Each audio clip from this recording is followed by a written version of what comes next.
Hi everyone, welcome back to my channel. My name's Em and welcome to this 24-hour reading vlog. I've already lied to you right off the bat. I know the title says 24-hour reading vlog. Thumbnail says 24-hour reading vlog. I just said 24-hour reading vlog. This is in fact going to be a 26-hour reading vlog, mostly because I have to go to work this morning. And so the reading vlog, the 24 hours can't really start until 12, but my kids don't get out of school until 2, and so I'd love tomorrow to be able to go that whole time, that whole 6 hours. So we're gonna go from 12 today until 2 tomorrow, and that's just how it is, and I make the rules, and if you don't like it, too bad. So I desperately need these next 24 hours because I have been wanting to read so desperately. I am in a reading mood. I want to be reading books. I want to be immersed in a fictional world. However, my attention span says differently. So I need something to push me to focus because my attention span has been so wonky. I've been starting books left and right, trying to find something that is really going to hold my attention. And I think I'm at the point where it's not the book. Like, the book can't be what holds my attention. I have to have the discipline to hold my own attention. So yes, I have already started way too many books, but I'm also going to read books that I'm not currently reading because I have a couple of short things that I would really like to get to, and I haven't finished a book in like a week, and I think having some forward momentum would really help with my I can sit down and finish a book mindset. So I guess let's get into let's do the short things first. Okay, so these are the short things that I'm going to read in the next 24 hours. I am going to read volume 11 of Witch Hat Atelier because if my oldest asks me one more time if I've read this volume yet, I think she might cry if my answer is no. So this has to be read today. I told her I would read it before she got home from school. So I will be reading this. I also have had volume 4 of Once and Future saved on Hoopla for a really long time. This is a King Arthur retelling, kind of. It takes place in modern day. King Arthur is a zombie, and Merlin is evil, and the descendants of the Knights of the Round Table have to eliminate King Arthur because not only is he a zombie, he's also super racist! So they have to take him out. And I really love this series, and I've been meaning to pick up volume 4 for a really, really long time, so I finally just need to do it. Do I remember what happened in volume 3?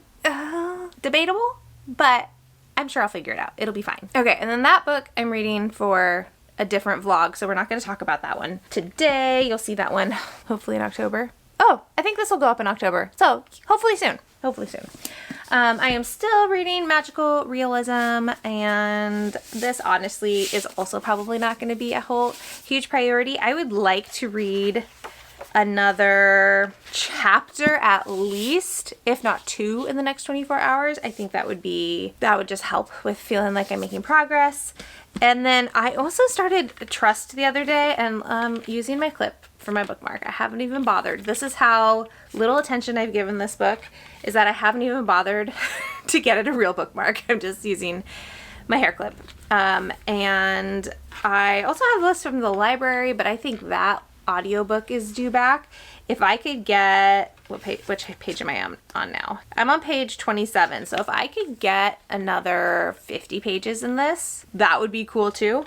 Again, not a huge priority, but more of like a stretch goal. So yeah, we'll call those 2 stretch goals. Another chapter, 50 pages. And then the books that I am actually going to focus on trying to finish once I've read my short things is I started The Stolen Throne by Abigail Owen. This is the sequel to The Liar's Crown. Oh, let's hope that's the right title. Yes, The Liar's Crown.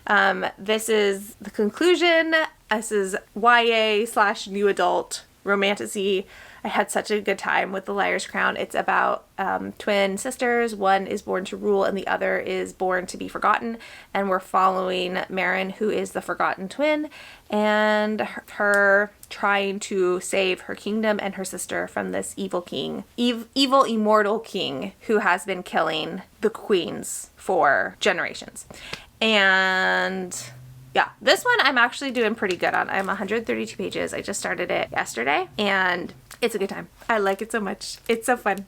It's such good adventure. I really like the romance. Though right now, Revan, the romantic interest, is doing that thing that I hate, where the hero's like, no, we can't be together. I have to protect you. And the only way to protect you is to take myself out of the equation so you don't feel feelings for me. And she's like, you stupid mother effer, pretty much. So that's where we are in this. And then I restarted The Brothers Hawthorne by Jennifer Lynn Barnes on ebook. I tried to read this on audio a couple months ago. This is book 4 in the Inheritance Games trilogy. No, quartet. It's book 4 in the Inheritance game series. And I had a lot of fun with books 1, 2, and 3. We're following, oh my gosh, my bangs are getting long. We're following a girl named Avery who is left this billionaire's entire fortune, except she's never met him before. And in order to claim her inheritance, she needs to live in his house with all of his family for a year. And that includes his 4 grandsons who are all about her age and are they're something. They're something, I'll say that.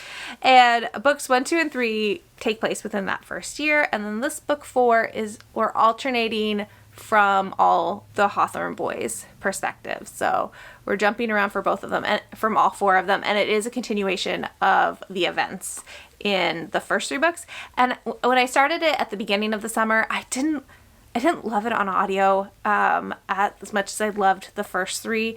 And this one is such high drama and so over the top that it sounded ridiculous on audio. And I couldn't get into it. So I very impulsively, because it was available to borrow when I was lurking around on Libby. So I downloaded it and I'm reading it again, and I'm not embarrassing % of the way through. Oh my goodness, come on.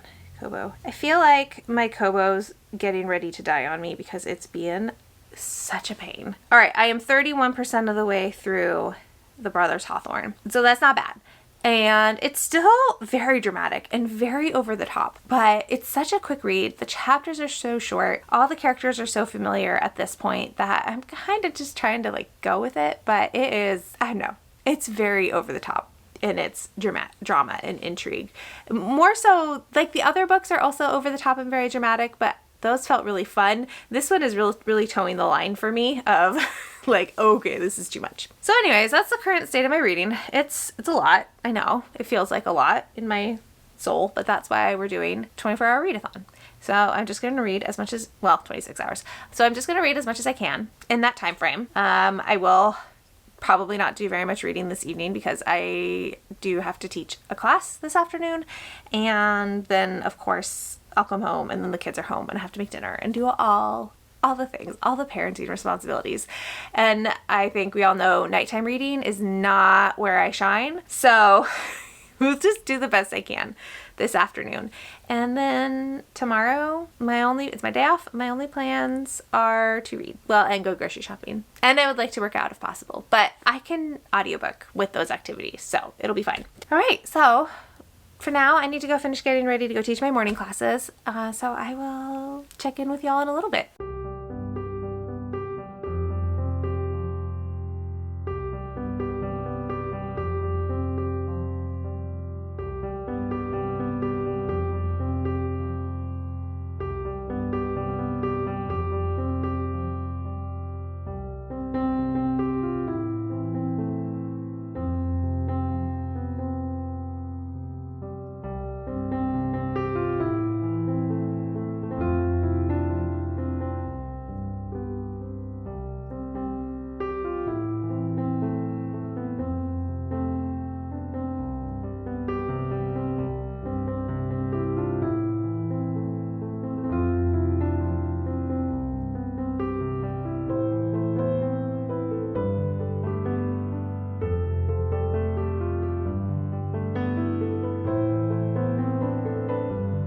All right, it's currently 1:35. I have about 45 minutes left before I need to go pick up my youngest from school. And I have some updates, but I also need a mid-afternoon pick-me-up or early afternoon pick-me-up. I usually need something either right before I go get my kids from school or right after, because around 3 my body says it's nap time and that is not a realistic choice that I can make. And if you've like followed me on Instagram at all, I know I have some people that watch these videos that came over from Instagram, and so this will be old news, but I love coffee and I have what I would consider a significant caffeine addiction, which is something that I've always kind of wrestled with being okay with and not being okay with. I don't love how much I need to need caffeine to feel awake or to feel focused, and I often feel like I need to quit caffeine, but I'm not really interested in that, and because it's one of the only vices I have and I don't really want to get rid of it. But I also know that caffeine isn't always good for me. So I'm usually looking for other ways to still get that pickup and improved ability to focus and more energy without turning to caffeine. And I've always really wanted to be a matcha drinker, but I don't really like the taste of a matcha latte, or at least I haven't found a coffee place yet that makes matcha that I like. And then I found out about this project called magicmind, which is a mental performance shot. And I was a little skeptical at first because I'm an Enneagram 5. Like, I don't know what to tell you. It's just how I am. But I liked all the stuff that their marketing said. You know, it's sharper mind, lower stress, more energy, it's all things I want to know, but without maybe the rapid heartbeat or the jitters that I get when I just drink coffee. And magicmind reached out and asked if I was interested in trying out some of their products, and I said yes, because I figured nothing ventured, nothing gained, and I'm kind of a fan already. The big draw for me was that it does have matcha in it, which I'm really interested in for the health benefits and for the like calmer amount of caffeine that you get from it. But then this also has lion's mane and L-theanine. I hope I said that right. And then a whole bunch of vitamins that are really important, and especially as I'm getting older, having more mental clarity is really important. I've been toying with taking this in the afternoon and also taking this in the morning, and I kind of prefer taking it in the afternoon, though you don't have to avoid caffeine when you take magicmind. Like, it can be taken with your caffeine. It's not a replacement by any means. It's just like an extra help. But I have preferred taking it in the afternoons for a less jittery type of energy. And so far I've just been taking it plain, and I like the taste. It's not super matcha-y. Like, it doesn't taste grassy. It tastes like bright and not bubbly, but like it's got a lightness to it. It does say you can take it just like that. I also saw on their website that you can pour it over oat milk and do like a latte, an iced latte situation with it. So I think I'll try that tomorrow afternoon when I need a little pick-me-up, but for now that's it. They did give me a link and a code that will be both in the description box and in the comments down below, where if you're interested in trying it out, you can use that link and that code to get up to 48% off your first subscription for the next 10 days. Now let's talk about books. I did read volume 4 of Once and Future, and I gave it 4 stars. I had kind of forgotten maybe more of the nitty-gritty that happens, but basically they are fighting for their lives. And volume 4 is definitely going, it's just getting more chaotic, because now not only do we have like zombie King Arthur, but now there are alternate realities of King Arthur. So there's multiple Arthurs and Merlins all fighting each other. And our two of our main characters, Duncan and Rose, they are the soul reincarnations of Percival and Gawain from the Knights of the Round Table. And so Arthur is trying to corral all of his Knights of the Round Table to him in order to conquer all of England. And so these knights can find Duncan and Rose just based on their soul feelings. Anyways, and now this series has been throwing multiple British tales into the mix. So like, we've had an appearance from Beowulf, and in this one, Shakespeare characters got introduced as entities. Like Lear appeared. We've had a Gorgon situation, and then there was a reveal at the very end of Robin Hood, and they're all like these zombie magical creatures. So this one is dark, it is violent, it's a pretty grim. The expected survival of anybody is not high, but I really love the art style, and I think the concept is really fun. I haven't read another King Arthur retelling like this, and I find myself picking up King Arthur retellings pretty frequently, much to my shock. So this is great. Volume 5 is already out, so I'm going to try to read that soonish so I do not also forget everything that I read in this one. And then I did read volume 11 of Witch Hat Atelier. This might be my first 5-star of this series. I've given a couple of the volumes 4.5 stars, but this might be my first true 5-star, mostly because we got more of Agate, who is one of the witch apprentices, and I really love Agate whenever she gets a book where she's the focus, because I find her so nuanced, and there's just a lot we don't know about her, and she has a pretty in-depth backstory. I mean, all the characters do, but I just find myself drawn to Agate's. I really loved how Coco and Agate's relationship softened in this one, because Agate's been fairly adversarial to Coco the whole time in this series. And then there was a really big thing that happened at the end, so I'm glad we have volume 12, because I also will need to pick that up quickly. And I just loved, I don't know, I just loved everything in this. I think the artwork is just absolutely stunning. I think Kamome Shirahama is an incredible artist, and I just love what she's done with this series. So 2 books down, that's good momentum. I have now about 30 minutes until I have to leave because I've been yapping for forever, but I think now I'm going to switch and I'm going to listen to The Stolen Throne on audio.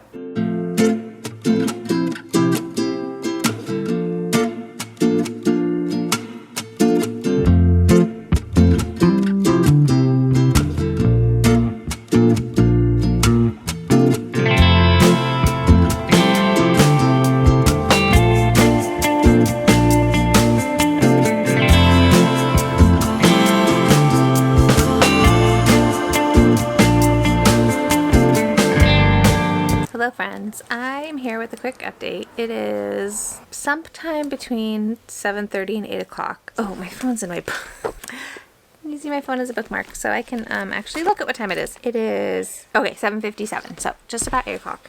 And I'm 40-something% into Stolen Throne. My goal is to get to part 4, which I have this much left, so totally doable. And then once I get to part 4, I am going to, I think, take a break. My husband and I started rewatching Bones earlier this week, and so we're gonna watch another episode tonight. So, but I want to get to that point, because then I think like that for tomorrow, maybe.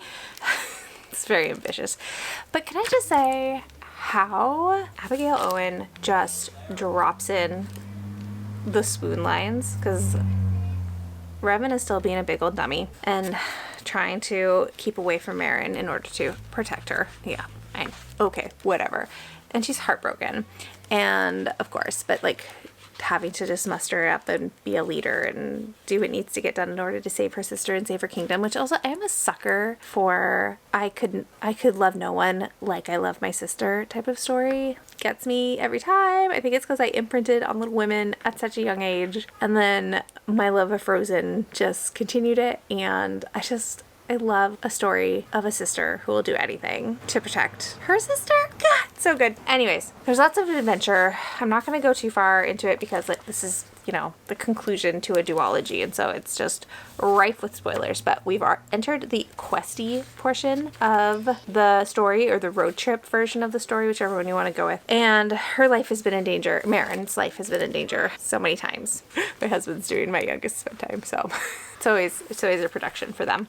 Anyways, so her life's been in danger multiple times, and she's had to be saved multiple times. She's also saved herself a fair amount, so it's not like she's not being a damsel in distress. Anyways, she's just been saved as like a creature has tried to kill her. And she's looking at, and Revan isn't the one who saved her, somebody else is. And so she's looking at the man who saved her, and she says, "No one should die for me." I don't realize I said that out loud until Revan says in a voice gone harshly gruff, "Yes, they should."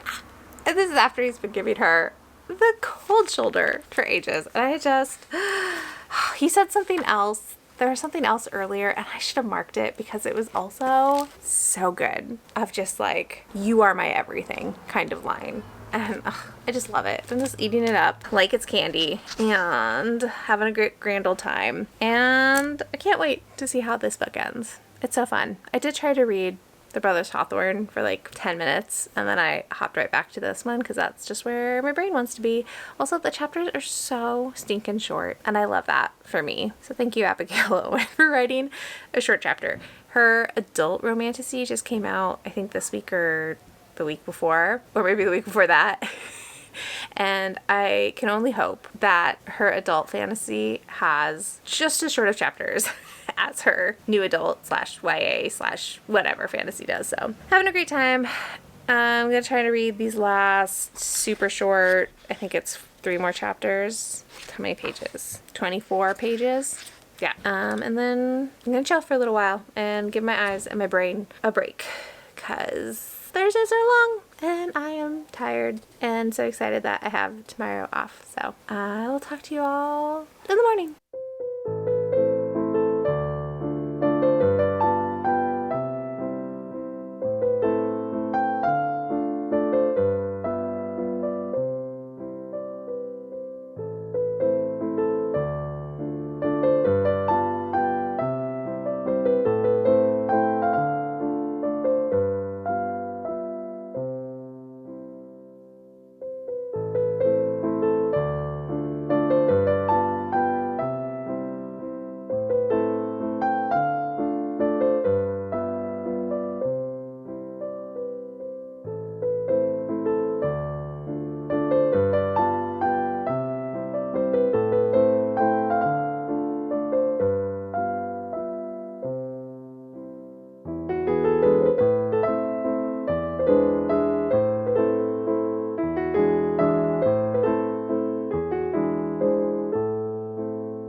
Good morning, friends. It is 8 a.m., 8:03 if we want to be technical. A much more reasonable time of day to talk to you than at the ungodly hour I got up this morning. I am on, okay, to double check on the audiobook. I am on chapter 59 of The Stolen Throne. I'm not having as much fun with this one as I did with The Liar's Crown. I feel like it's a little long. If you have a things Emily will say during a video bingo board, that's probably a square and you can fill it in. But I think it's a little too long. There's a lot of action, but every once in a while, even when there's a lot of stuff going on, I will find myself getting bored for just like a teeniest, tiniest bit of time. And then something will happen that catches my interest, and then I'll be in it again. And yeah, I think I want there to be more romance in this. And the thing that's keeping Revan and Meryn apart is starting to feel redundant or repetitious. I guess those mean the same thing. Speaking of redundant, part of the fun of the first book was they had all this tension and they were really being drawn to each other. And even though like Revan believes they have really good reasons for why they can't be together because of his shadow magic, and Meryn like acknowledges that is the case, because we're in Meryn's point of view, because it's first person, I still feel Meryn being pulled towards Revan and that she still cares for him. And you know, you can't just turn off your feelings just because you have like a really good reason for why you can't be together. This book is so shiny. And I wish there were more. I mean, there's been a few, but I wish there were more instances of Meryn really seeing Revan struggle. And I want more instances of Revan dropping his guard and being tender or sweet with Meryn than we've gotten so far. Now, to be fair, they are trying to stop an immortal king from like taking over a kingdom or all the kingdoms and killing all the goddesses, and you know, like they got a lot of stuff going on. I get it, but that's just what I wish there was more of. That's how I feel as a reader. So I have, God, do I have like 150 pages left? Yeah, something like that. And this is the goal. We are finishing this today before 2:00. So what needs to happen now is I do need to go to the grocery store today. However, more pressingly, I need to answer an email and I need to post on Instagram for the bookstore that I am the social media manager for. So I'll have to take a break from reading to do those. And then I am going to read again until I get to part 5. So again, deja vu. I feel like this is how much I had last night. It's not that much. So I'm going to read that and then I'm going to get myself organized to go to the grocery store. I might listen to it at the grocery store. I might not. Sometimes I will zone out at the grocery store and accidentally stop paying attention, which can be not great when I'm listening to a new audiobook. So my impulse is to listen to a podcast instead, just so that I don't miss anything, because I feel like at the point in the book I'm at, like it's just gonna be like nonstop action, reveals, conflict resolution, like we're in the home stretch almost. So close.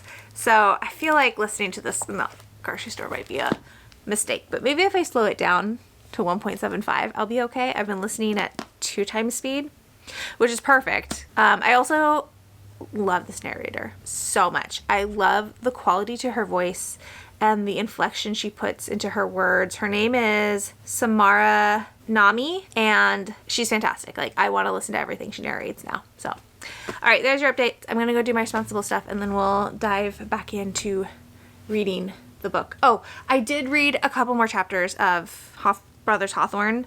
I have nothing new to tell you, though. It's still, like, super over the top, and it's fine. I'm not loving it the way I love the other 3 books. It's fine. I don't think we needed this book, but that's okay. That was a brutal chapter to end on, but I have to go to the grocery store. I have to. The audiobook for Brothers Hawthorne was available. I can't even do words.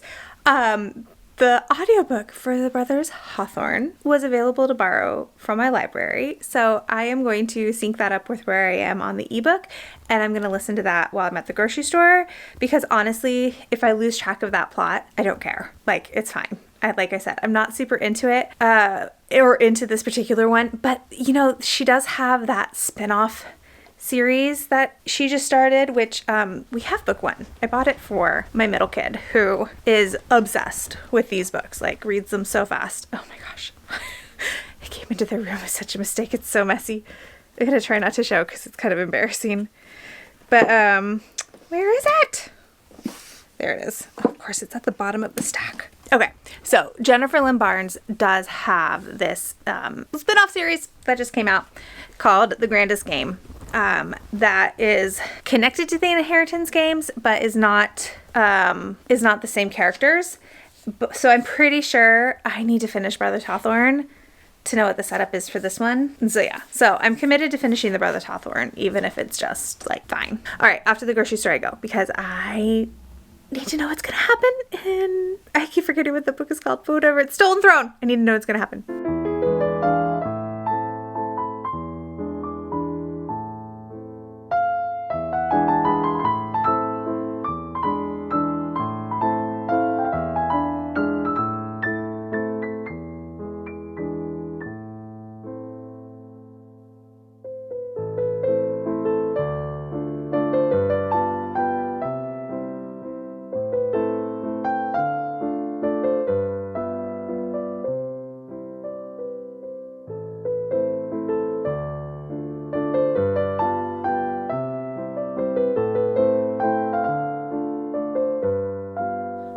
Well, this is embarrassing, but it is weeks later, if you can't tell by the bang trim, and I accidentally deleted my clip closing out this video.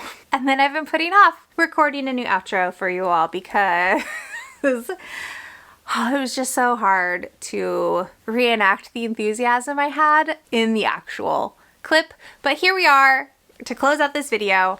I did finish The Stolen Throne. In that last little bit of B-roll you saw, I finished it, and I loved the ending of this book so much. I will stay by what I said earlier. It is too long. Just like a hair. Just a hair. It's a hair too long. I ended up giving it a 4.25, and I gave The Liar's Crown a 4.5, I think. So I docked this one a little bit just because I felt the length of this one in a way that I didn't with the first one. But you know, the ending. Marin has a line at the end of this book. I'm not going to tell you what it is because it's definitely kind of a spoiler, but I was so pumped up by her line. Like, she said it and I was like, that's right. I was so excited. I just can't I can't appropriately put into words how pumped up I was by this ending. And also, joke's on me, this book is not a duology. Book 3 comes out in November. And I didn't realize that it wasn't a duology until I had 8 minutes of the audiobook left. And I realized, oh, we cannot finish this in 8 minutes. This is not possible. And I looked it up, and so I don't have to wait that long, which is good because I really want to know what happens. I really liked this one, and I just, it's just a good time. I had so much fun, and I'll have to do a video like this again sooner rather than later. I thought when I finished this that maybe I was entering into a reading YA romantasy or reading romantasy era, but then I've started a couple of other ones and I've DNF'd them, so this is maybe the exception, not the new rule. But I am a big Abigail Owen fan, and I'm going to move. Now I'm a big Abigail Owen fan, so I think I am going to move her new adult romantasy up higher on my list because there's just something about the way she does the romance between Marin and Revan in this book that, I don't know, I just ate it up, man. I don't know what to tell you. It was so good. It was just perfect. Like, exactly what I want. So can I remember what I read in this video? That is the question. Okay, so I read volume 11 of Witch Hat Atelier. Really liked it. I read volume 4 of Once and Future. Again, really liked it. I haven't picked up the next one in the couple of weeks since I finished this particular video, but I am hoping to pick it up in October. And I didn't touch any of my stretch goals. I actually ended up softy and effing Trust because I'm just not in the mood right now for literary fiction, but I'm hoping to come back to that one later. And I'm actually planning on slowing down my content a little bit, maybe in November and December. And I'm hoping if I do that, I'll feel like I have a little bit extra time to read a slower lit fic book. And I am embarrassingly still reading magical realism. Y'all, I started this on the 17th. October 1st is tomorrow. By the time you're seeing this, it's like 2 weeks into October. I hope I have finished this by the time you see this video. But right now, I am still reading it. I am so slow. I don't even know how to appropriately tell you how slow I am with this book. But I'm liking it so much. I'm just being so slow. And then I can't remember what else I said I was going to do in this video because it's been too long. So learn from me, friends. Do not make this mistake. Always double check that you have actually downloaded the clip onto your computer before you start erasing videos from your SD card. Pro tip. I've done this before. You think I would learn this lesson. Apparently I need that pro tip. But anyways, with that, we are going to end this video. So thank you so much for watching and spending your precious time with me. If you would like to leave an emoji to let me know you're here, let's do a sword emoji for Once and Future. That would be good. Don't forget to check out magicmind.com/emreads and use my code emreads20 to save up to 48% off of your first subscription of Magic Mind. And like if you liked it, subscribe if you want to, and I will see you all in the next one. Bye!